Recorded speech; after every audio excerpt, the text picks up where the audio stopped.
Good morning, everybody. Oh, welcome back to another Funky Bunch at Sunday Brunch Podcast. It's been, 2 weeks now since we've had the last one? Maybe 3? Yeah, we took 2 weeks off. It's been 3 weeks since our last podcast. How are we all doing today?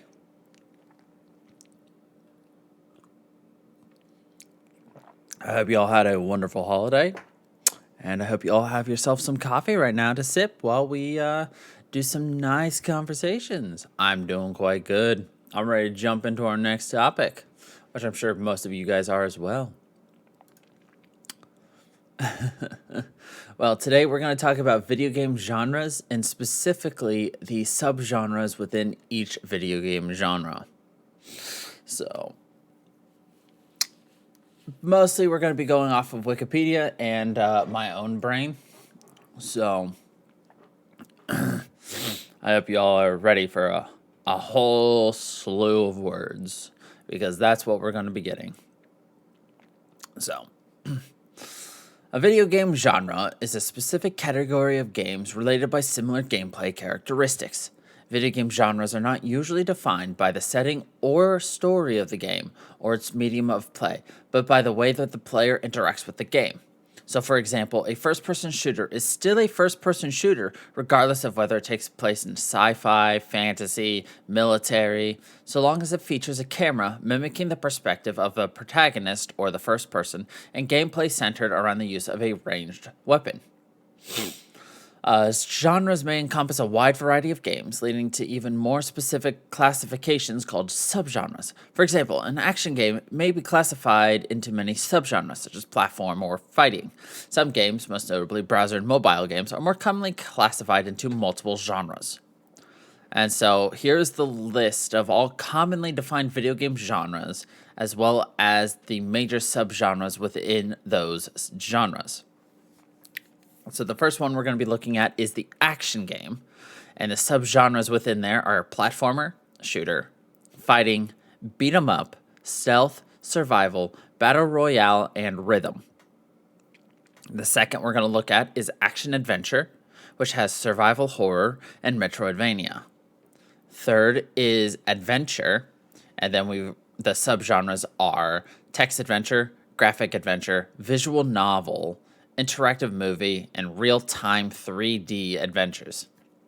4 is role-playing. So there's ARPG, action RPG, MMORPG, roguelikes, tactical RPGs, sandbox RPG, first-person party-based RPG, JRPG, Monster Tamer.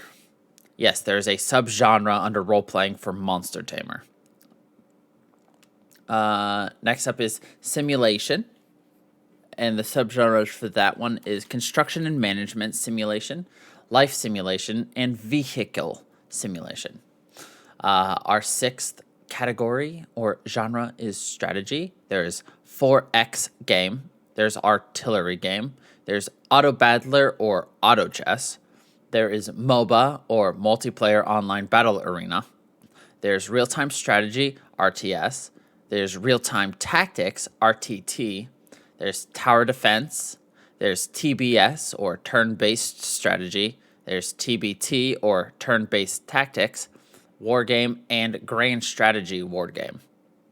The seventh genre is sports, with racing, sports games, competitive, and sports-based fighting.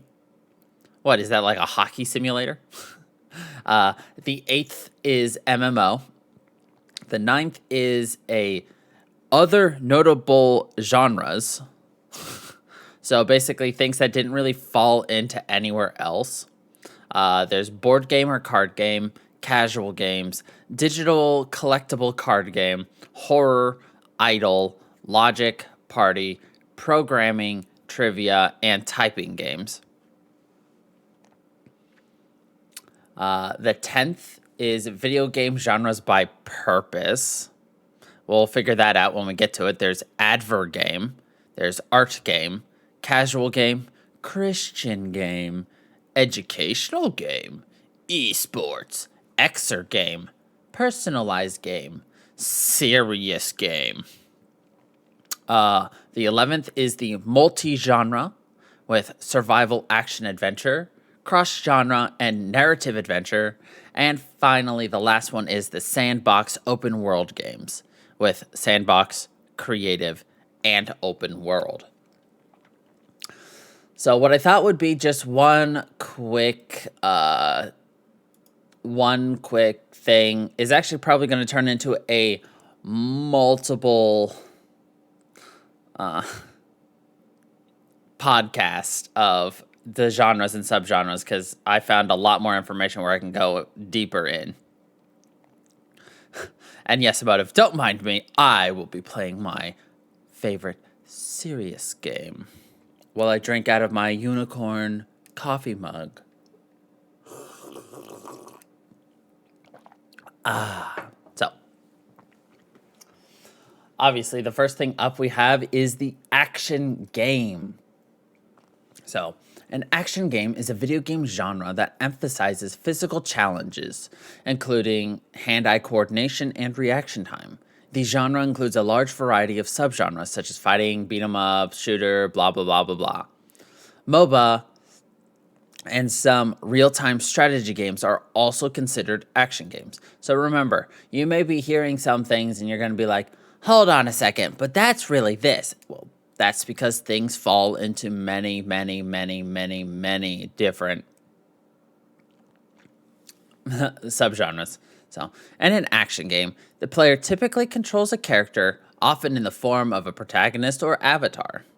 The player character must navigate a level, collecting objects, avoiding obstacles, and battling enemies with their natural skills as well as weapons and other tools at their disposal.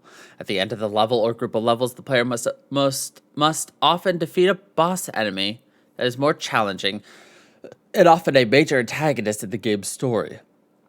Enemy attacks and obstacles deplete the player's character's health and lives, and the player receives a game over when they run out of lives. Alternatively, the player gets to the end of the game by finishing a sequence of levels to complete a final goal and see the credits. But some action games, such as early arcade games, are unbeatable and have an indefinite number of levels, with the player's only goal being to get as far as they can to maximize their score, i.e. Pac-Man, Waka Waka. Some defining elements of the action genre.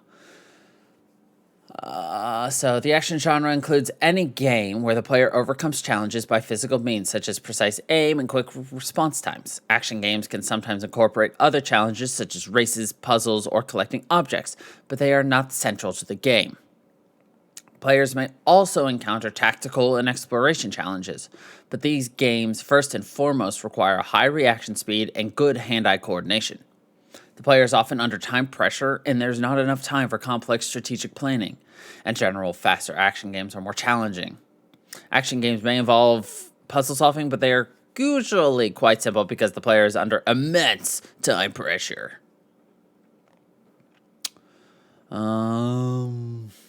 Yeah, sure.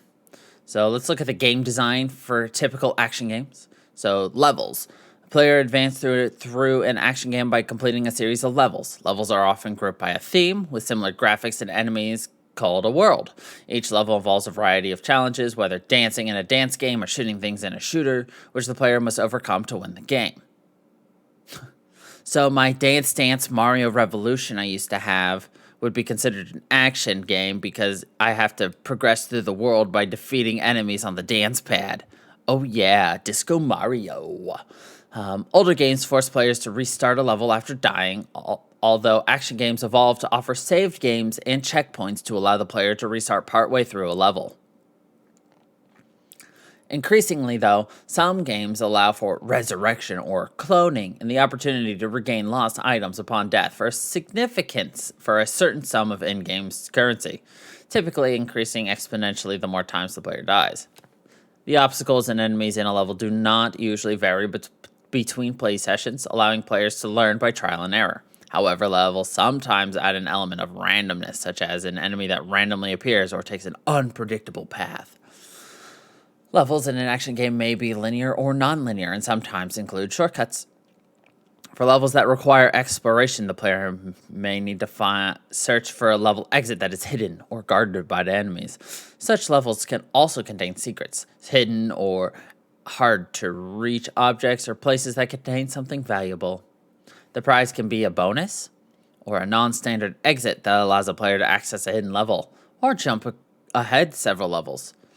Action games sometimes offer a teleporter that will cause the player's avatar to reappear elsewhere in the same level. Levels often make use of locked doors that can only be opened with a specific key found elsewhere in the level.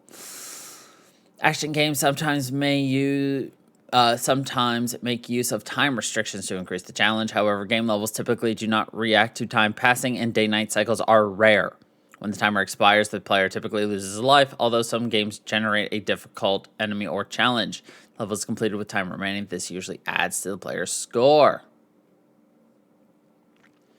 So I think we kinda... that we can go a little bit more. There's not a whole lot to this. So more with the game design would be character abilities. In most action games, the player controls a single avatar as the protagonist. The avatar has the ability to navigate and maneuver and often collects or manipulates objects. They have a range of defenses and attacks, such as shooting and punching. Many action games make use of a powerful attack that destroys all enemies within a limited range, but this isn't a rare attack. Players may find a power-up within the game that grants temporary or permanent improvements to their abilities. For example, the avatar may gain an increase in speed, more powerful attacks, or a temporary shield from attacks. Some action games even allow players to spend upgrade points on the power-ups of their choice. Objects and enemies. In an action game that involves navigating a space, players will encounter obstacles, traps, and enemies. Enemies typically follow fixed patterns and attack the player, although newer action games may make use of a more complex artificial intelligence to pursue the player. Enemies sometimes appear in groups or waves, with enemies increasing in strength and number until the end of the level. Enemies may also appear out of thin air. This can involve an invisible spawn point or a visible generator that can be destroyed by the player. These points may generate enemies indefinitely or only up to a certain number. At the end of the level or group of themed levels, the players will often encounter a boss. The boss enemy will often resemble a larger or more difficult version of a regular enemy. A boss may require a special weapon or attack method, such as striking when the boss opens their mouth, or attacking particular parts of the boss. I think that one right there is pointing to The Legend of Zelda right there.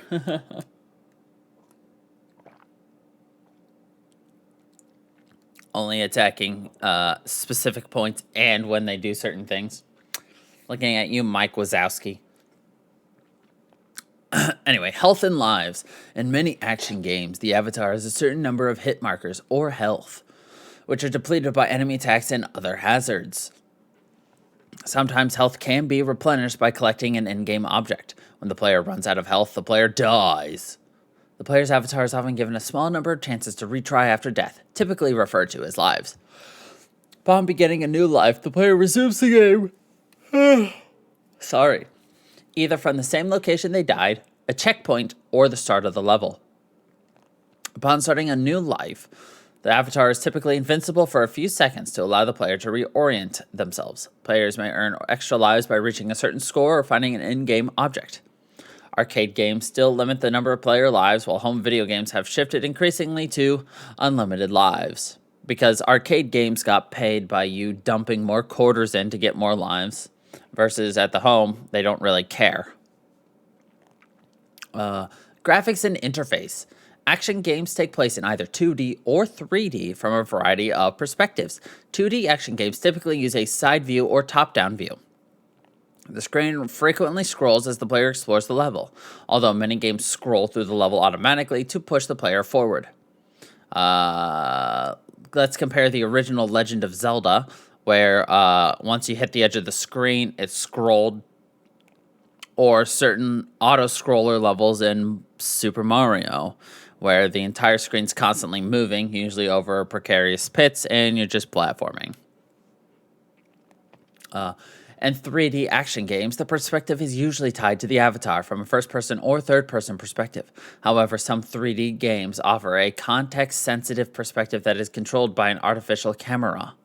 Most of what the player needs to know is contained within a single screen, although action games frequently make use of a HUD that displays important information such as health or ammunition, HUD, and I mean heads-up display. Action games sometimes make use of maps which can be accessed during lulls in action or a mini-map that is always visible. And finally, we have the scoring and victory. Action games tend to set simple goals, and reaching them is obvious. Oh, kill God. Oh, wait, never mind. That's a JRPG. Common goal is to defeat the endgame boss. This is often presented in the form of a structured story with a happy ending upon winning the game. In some games, the goal changes as the player reveals more of the story. Many action games keep track of the player's score. Points are rewarded for completing certain challenges or defeating certain enemies. Skillful play is often rewarded with point multipliers, such as in Pac-Man, where each ghost that the avatar eats will generate twice as many points as the last. Sometimes action games will offer bonus objects that increase the player's score. There's no penalty for failing to collect them, although these bonus objects may unlock hidden levels or special events. In many action games, achieving a high score is the only goal, and levels increase in difficulty until the player loses. Arcade games are more likely to be unbeatable, as they make their money by forcing the player to lose the game. On the other hand, games sold at home are more likely to have discrete victory conditions, since a publisher wants the player to purchase another game when they are done. Fair. So that is the genre for action.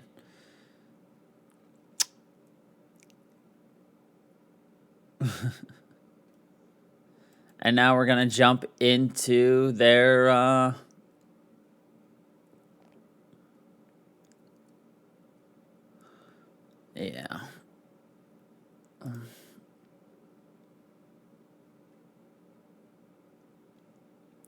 okay.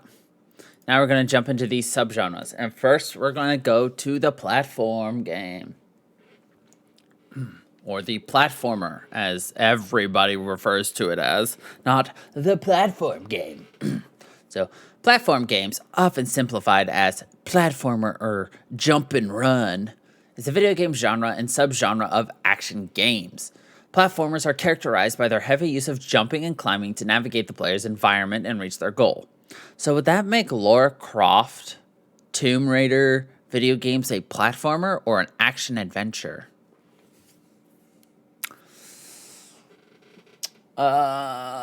Levels environments tend to feature uneven terrain and suspended platforms of varying height that require use of the player character's abilities in order to traverse. Other acrobatic maneuvers often factor into the gameplay as well, such as climbing, swinging from objects such as vines or grappling hooks, jumping off of walls, air dashing, gliding through the air, being shot from cannons, or bouncing from springboards and trampolines. Well, we'll find out now, won't we, once we get there, Emotive? I was just kind of saying, if it's typically that, because I know that Tomb Raider is a lot of jumping and climbing. These mechanics, even in the context of other genres, are commonly called platforming. The most common unifying element of the games in this genre is the ability to jump. Games where jumping is automated completely, such as 3D games in the Legend of Zelda series, fall outside of this genre, because even though you are jumping and climbing up the environment, you are not pushing a jump button. The button is being pushed for you by moving near a ledge. So The Legend of Zelda is not a platformer, but Mario is, because Mario has a designated jump button. While commonly associated with console gaming, there have been many important platform games released to the video arcades, as well as for handheld game consoles and home computers. At one point, platform games were the most popular genre of video game. At the peak of their popularity, it is estimated that between 1/4 and 1/3 of console games were platformers, but these have since been supplanted by first-person shooters. As of 2006, the genre had become far less dominant, representing a 2% market share as compared to 15% in 1998.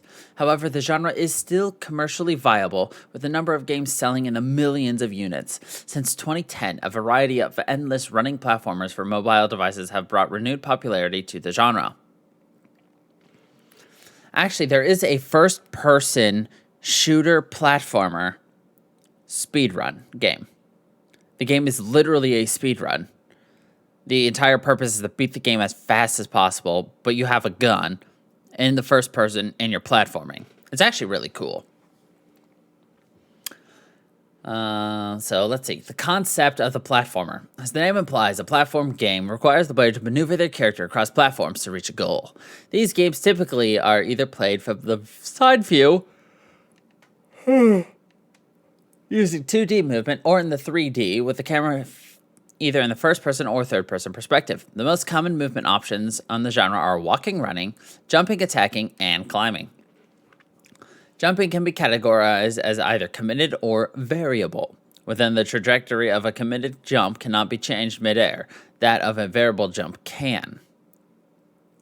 Depending on the game, falling from considerable heights may cause fall damage, possibly leading to death. Many platform games also have seemingly bottomless pits or other features within the game world that will kill a player immediately where they fall into them.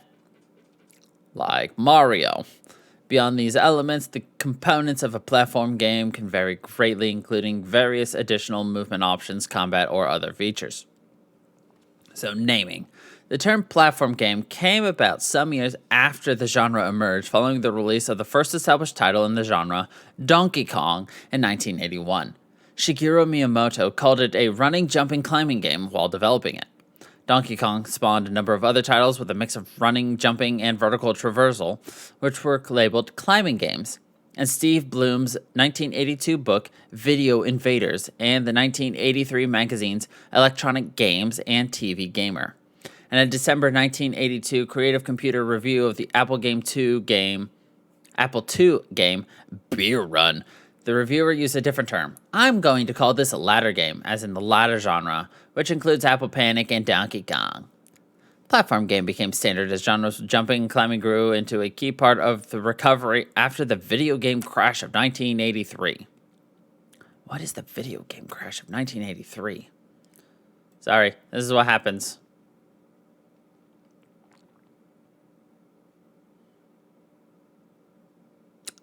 Market saturation.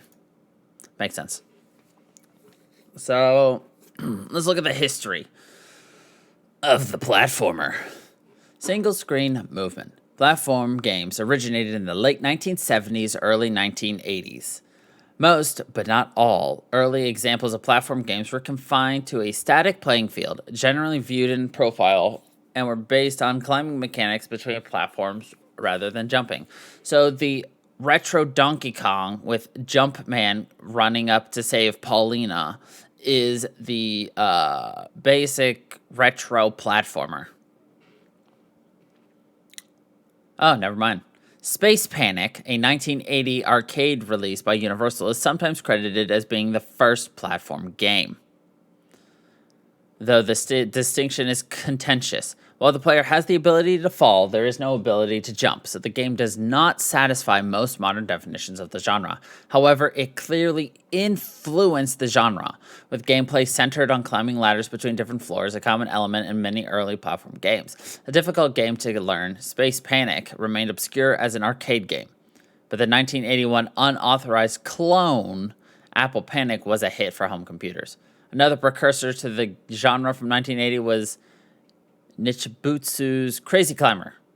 But Donkey Kong was the first game to allow players to jump over obstacles and across gaps, making it the very first true platformer. So yes, Donkey Kong in 1981, July, was the very first modern definition platformer. With Jumpman and Paulina, because Mario and Peach were not created yet. It introduced Mario. No, it didn't. There we go. Okay, I didn't read the rest of the sentence. It introduced Mario, a modern icon of the genre, under the name Jumpman. Donkey Kong was ported to many consoles and computers at the time, notably as the system-selling pack-in game for ColecoVision, and also a handheld version from Coleco in 1982. The game helps cement Nintendo's position as an important name in the video game industry internationally. Following year, Donkey Kong received a sequel, Donkey Kong Jr., and later Mario Bros., a platform that offered two-player cooperative play.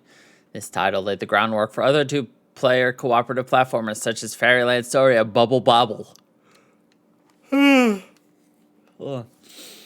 Beginning in 1982, transitional games emerged that did not use scrolling graphics, but had levels that spanned several connected screens. David Crane's Pitfall for the Atari 2600, with 256 horizontally connected screens, became one of the best-selling games on the system. It was a breakthrough for the genre. Smurf, Rescuing Gargamel's Castle, was released on the ColecoVision that same year, adding uneven terrain and scrolling pans between static screens. Maniac Miner 1983 and its sequel Jet Set Willy 1984 continued this style of multi-screen levels on home computers. Wanted, Monty Mole won the first ever award for Best Platform Game in 1984 from Crash Magazine. Later that same year, Epix released Impossible Mission and Parker Brothers released Montezuma's Revenge, which further expanded on the exploration aspect.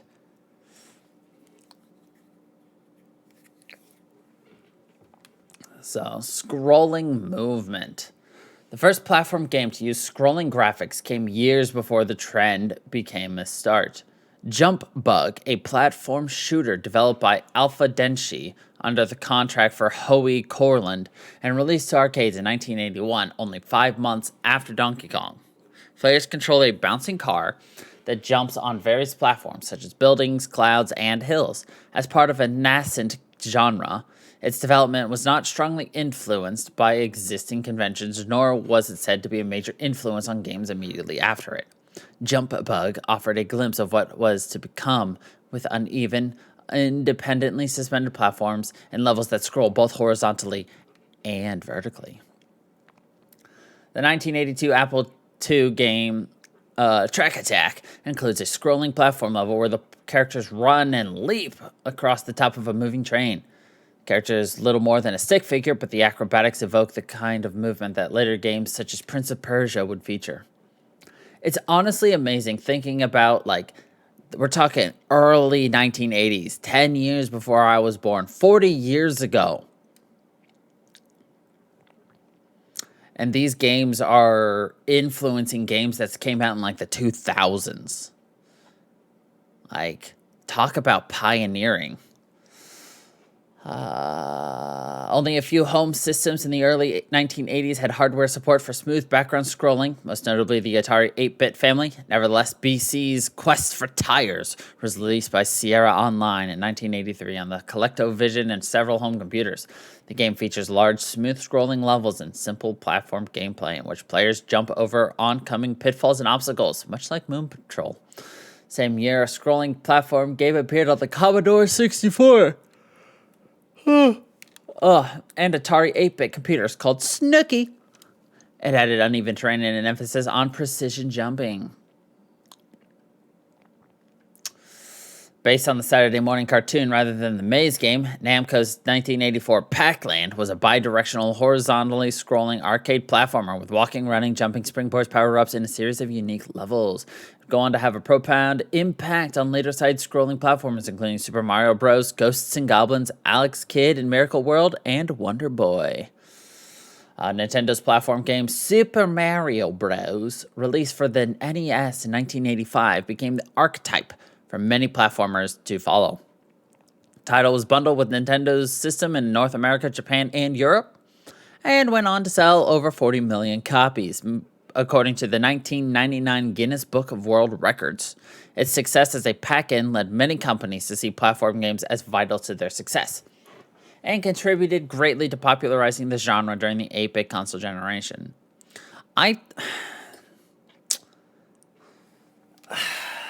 I guess. Sorry, I'm seeing that, companies seeing that a platform game was what made it super successful. I would say it was less that. I think it was more of Mario Brothers, more so than the fact that it was a platformer. But who knows? Maybe it was a little of both.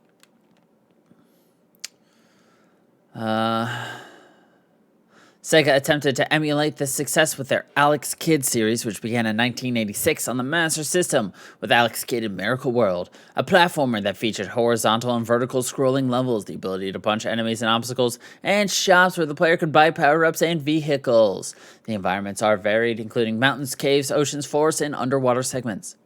Another Sega platformer series that began that same year is Wonder Boy. The original Wonder Boy in 1986 was inspired more by Pac-Land than Super Mario Bros. And featured skateboarding segments that gave the game a greater sense of speed than other platformers at the time, while its sequel, Wonder Boy in Monsterland, took the series in a new direction by combining action-adventure and action role-playing elements with traditional platforming. Wonder Boy in turn inspired platformers such as Adventure Island, Dynastic Hero, Pop Full Mail, and Shantae. Ooh, that's a game I would like to stream at some point. Shantae, the Half Genie. Scrolling platformers went portable in the 1980s with games such as Super Mario Land, and the genre continued to maintain its popularity with many titles released for the handheld Game Boy and Game Gear systems because of their small size, technical constraints, and blurring associated with the LCD technology. Fast-paced action platformers were more difficult to develop for these handheld systems. Because of this, many early handheld platformers leaned towards slower-paced playstyles and a greater emphasis on puzzles. Okay, so let's go to the second-gen side-scrollers. I'm skipping things, by the way. So the advent of a 16-bit home console marked an evolutionary step for the genre. By the time the Genesis and Super NES launched, platform games were the most popular genre in home console gaming, were seen as vital for winning the console war. There was a particular emphasis on having a flagship platform title exclusive to a format, featuring a mascot character. 1989, Sega released Alex Kidd in the Enchanted Castle. The title was only modestly successful, and Sega realized it needed a stronger mascot to move Genesis units. Same year, Capcom released the platformer Strider, which scrolled in multiple directions and allowed the player to summon artificial intelligence partners, such as a droid, tiger, and hawk, to help fight enemies. Another Sega release in 1989 was Shadow Dancer, which also featured an AI partner, a dog, who followed the player around and aided in battle. 1990, Hudson Soft released Bonk's Adventure, featuring a character that was positioned as Neck's mascot. The following year, Takero's Kokoron, a late platformer for the Famicom, introduced a true character customization, allowing players to build a character from a toy box filled with spare parts. 1991 marked the release of the Super NES, along with the eagerly anticipated Super Mario World. In order to fend off the new competition, Sega released Sonic the Hedgehog, whereas Nintendo's offering featured a conservative design true to the Mario tradition. Sonic showcased his new style of design made possible by a new generation of hardware. Sonic featured large stages that scrolled effortlessly in all directions, as well as all manner of uneven terrain, curved hills, and a complex physics system that allowed players to rush through the levels with well-placed jumps and rolls. Lastly, there was the game's eponymous main character. Whereas prior platforming mascots tended to be either middle-aged men or young boys, Sega decided to characterize Sonic as a teenager with a rebellious personality in order to appeal to older gamers, and super speed to help show off Genesis hardware capabilities. The games proved to be a massive hit with was a successful pack-in with new systems and cemented the view that platform games would make or break a console. The Sonic character was seen as a new model for mascots in the early 1990s, particularly for his perceived attitude, which characterized him as a rebel. This attitude soon became the status quo as companies attempted to duplicate Sonic's success with their own brightly colored anthropomorphisms. Very frequently, these were characterized by impatient sarcasm and frequent quips. These mascots, which included Gex, Mr. Nuts, Arrow the Acrobat, Awesome Possum, and Bubsy, have mostly faded from relevance. See, if we're going to talk about a character with sarcasm, quips, impatience, and rebellious nature, I want to play Conker's Bad Fur Day for the Nintendo 64. But that game's super expensive and super rare to find. They make puns throughout the entire fucking game, and you have to fight a giant piece of shit. Anyway, although have been important platform games on home computers, a second generation of platform games for computers appeared alongside a new wave of consoles. In the late 1980s and early 1990s, the Amiga was known as a stronger gaming platform than IBM PC compatibles, thanks to its powerful stock of video hardware and sound hardware. The Atari ST was solidly supported as well. Games like Shadow of the Beast and Turrican showed that computer platform games could rival the graphics and sound of their console counterparts. Prince of Persia, originally released for the Apple II in 1989, long after the system's heyday, featured an unprecedented level of animation. Also, can you believe that back in the day, back in the 90s and 80s, consoles were more powerful than computers? You couldn't run games on computers. It'd be like trying to run Cyberpunk 2077 right now on your PC, except for it has the PS4 issues. And then running it on your PS4, except for you can run it like a goddamn supercomputer. Like, holy crap. It's just amazing just how far we've gone. Let's see. The decline of 2D. The abundance of platformers for the 16-bit consoles continued late into the generation, with successful games such as Vector Man, Donkey Kong Country 2, Diddy Kong's Quest, and Super Mario World 2, Yoshi's Island. But the release of new hardware caused players' attentions to shift away from traditional 2D genres. The Sega Saturn, PlayStation, and Nintendo 64, nevertheless,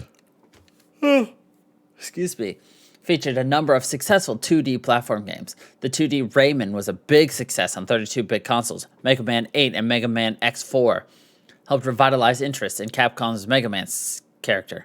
Castlevania Symphony of the Night revitalized its series and established the new foundation for later Castlevania games. Oddworld and Heart of Darkness kept the subgenre born from Prince of Persia. Difficulties of adapting platform gameplay to 3 dimensions led some developers to compromise by pairing the visual flash of 3D with traditional 2D side-scrolling gameplay. These games are often referred to as 2.5D.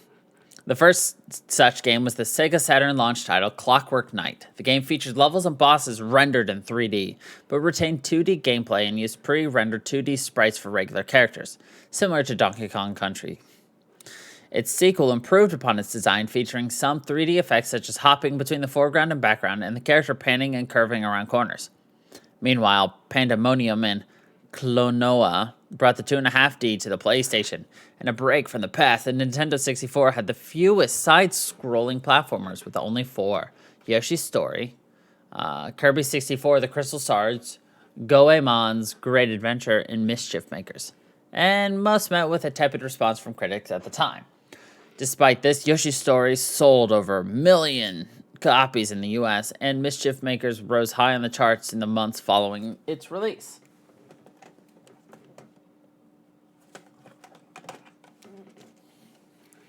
Yoshi's Story. I got it.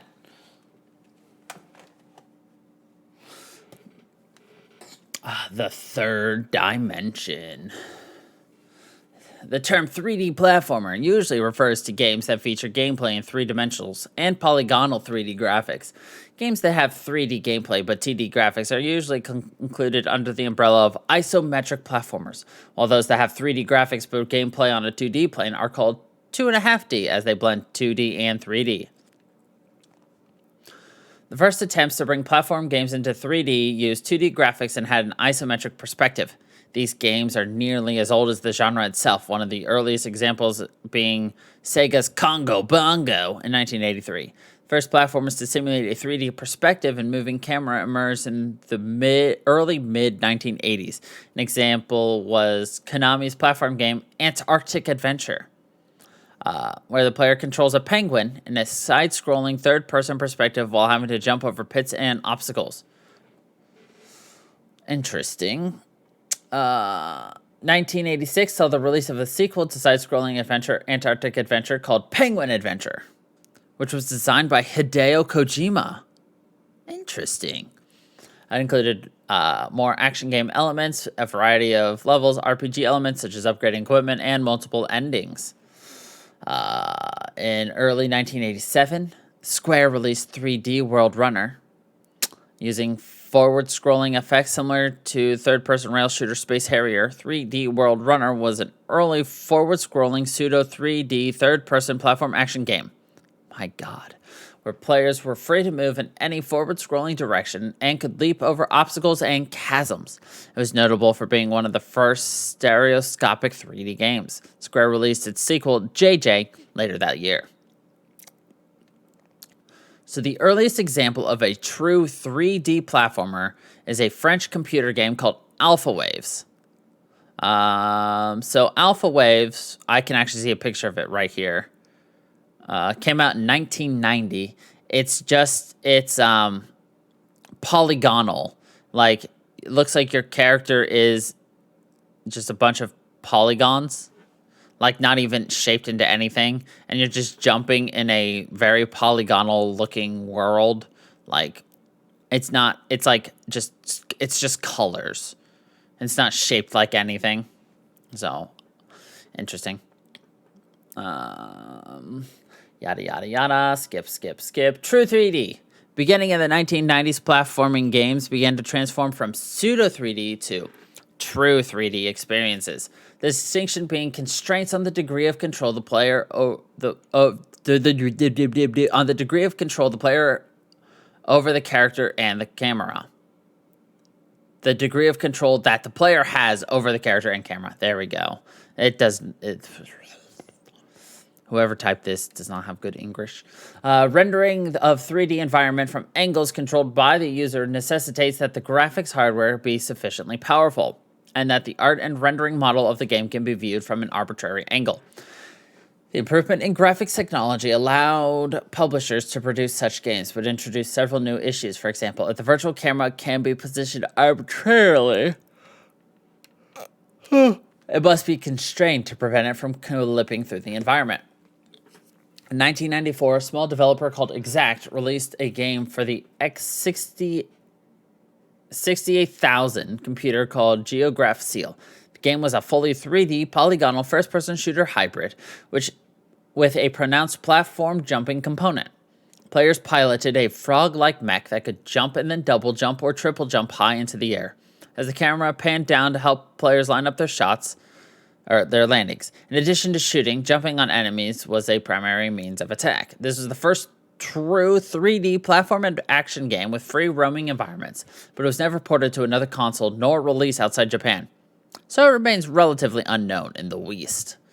The following year, Exact released their follow-up to Geograph Sail as an early title for Sony's new PlayStation console, Jumping Flash.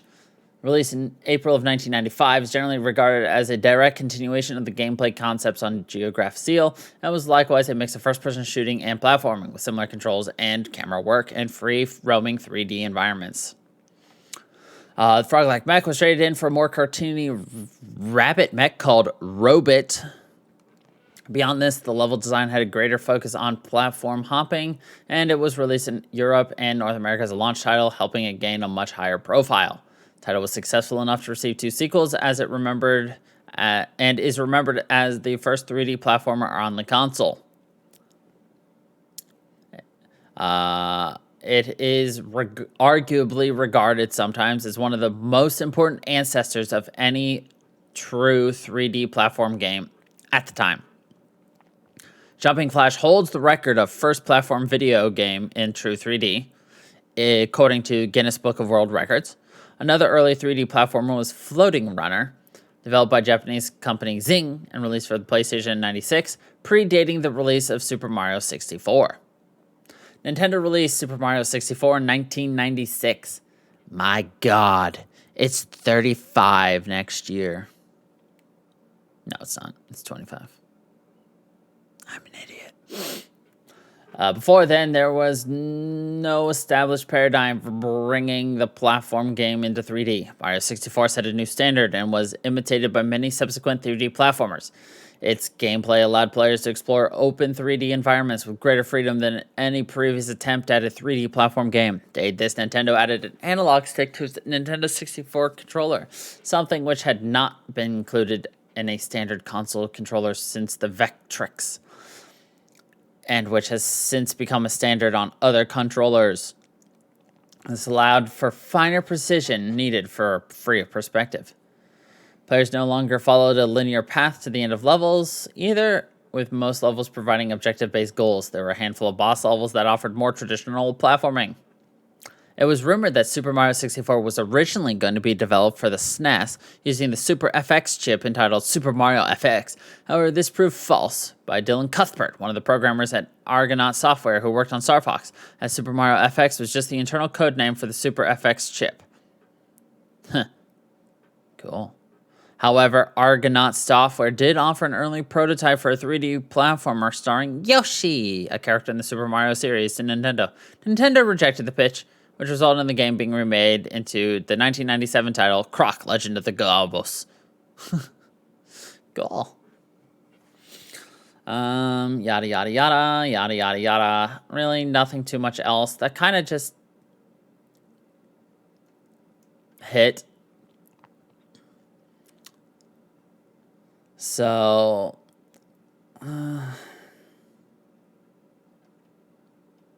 yeah. So we'll talk about some of the subgenres within platform games. Because yes, the subgenres have subgenres, which makes these sub-subgenres. So a sub-subgenre of the subgenre of platform games under the genre of action is the puzzle platform game. Puzzle platformers are characterized by their use of the platform game structure to drive a game whose challenges derive primarily from puzzles. They normally feature a gimmick, which is used throughout the entire game, and as the level design becomes more complicated, players are tasked with using that gimmick in different ways. One of the best examples of a puzzle platformer is Fez. And I absolutely love Fez, too. I need to actually play that on stream at some point. So like it said, a puzzle platformer is based around a unique something in the game, a gimmick. And that gimmick is rotation. You can rotate the world, and you need to rotate to solve puzzles as you platform your way around. So that is the puzzle platform game. Next is the run and gun platformer game. The run and gun platformer genre was popularized by Konami's classic Contra. Gunstar Heroes and Metal Slug are also among the top 3 popular examples of the style. Side-scrolling run-and-gun games are an attempt to marry platform games with shoot-'em-ups, characterized by a minimal focus on precise platform jumping and more emphasis on multi-directional shooting while jumping. These games are sometimes called platform shooters. This genre has strong arcade roots, and as such, these games are generally known for being very difficult and having very linear one-way game progression.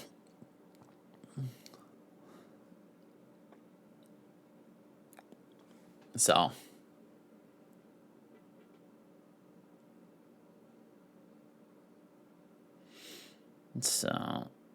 yeah. Next is the cinematic platform game.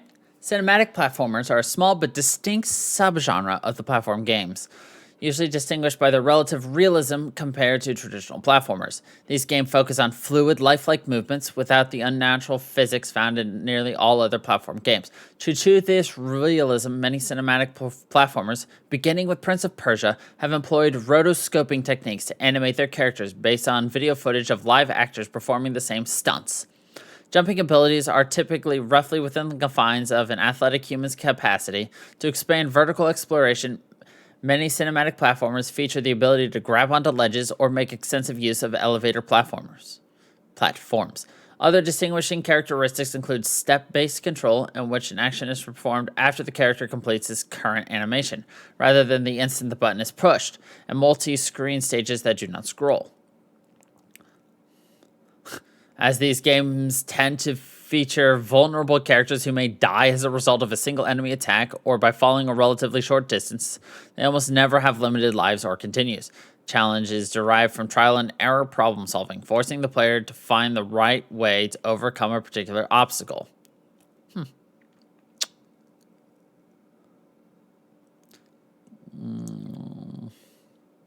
Okay. Comical action game single screen platformer. This genre lacks a commonly agreed upon name in the West, but games in the genre are most commonly referred to as CAGs, or comical action games, in Japan. The original arcade Mario Bros. Is generally recognized as the originator of this genre, though Bubble Bobble is also highly influential. These games are characterized by single screen, non scrolling levels and often contain cooperative two player action.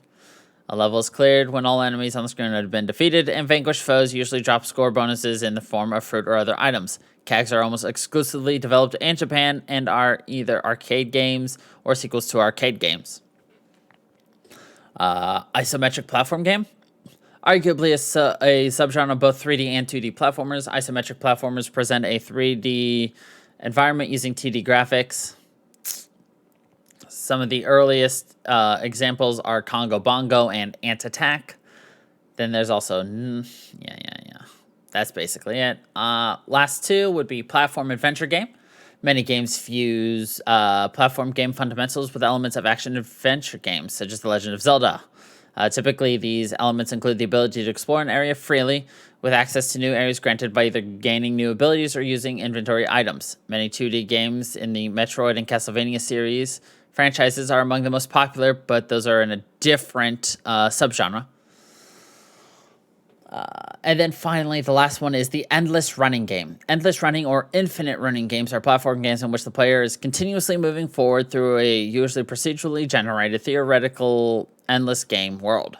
Game controls are limited to making the character jump and perform special actions. The object of this game is to get as far as possible before the character dies. Endless running games have found particular success on mobile platforms. They are well suited to the small set of controls these games require, often limited to a single screen tap for jumping. Games with similar mechanics with automatic forward movement or levels have been pre-designed or procedurally generated to have a set finish line are often called auto runners to distinguish them from endless runners. So yeah. We're going to be here for a very, very long time. Because all we did was talk about action games and platform games. There's still 7 other subgenres within action. So what we might do is we'll go through like action, and then we'll do a side series, and then we'll go through like action adventure, then we'll do a side series, then we'll go through adventure side series, because this'll feed us for quite a while in terms of just raw content of just things to talk about. Yeah. So yeah, next week we'll probably hit about 2 more. We'll probably get to shooter and fighting games, maybe even also hit beat 'em up. It really just depends on how much there is to talk about for each of these side things. So, like shooter games, how much is there to talk about under the shooter game? Shooter does not have a ton. That's nice. Fighting has a fair bit. So we could probably get 3 next week. Beat 'em up as well. Yeah. Yeah. So that's perfect for us, though. We're going to get a lot done. And it feels great to be back and talking to you guys all super early in the morning. And, well, next time we talk, it's going to be 2021. So I hope you all have a great end of the year. And I look forward to giving you guys another year worth of podcasts. Because I'm not planning on stopping anytime soon. So thank you, everybody, for watching. Thank you all for tuning in and listening. I hope you all enjoyed. And until the next time, everybody, stay funky, people.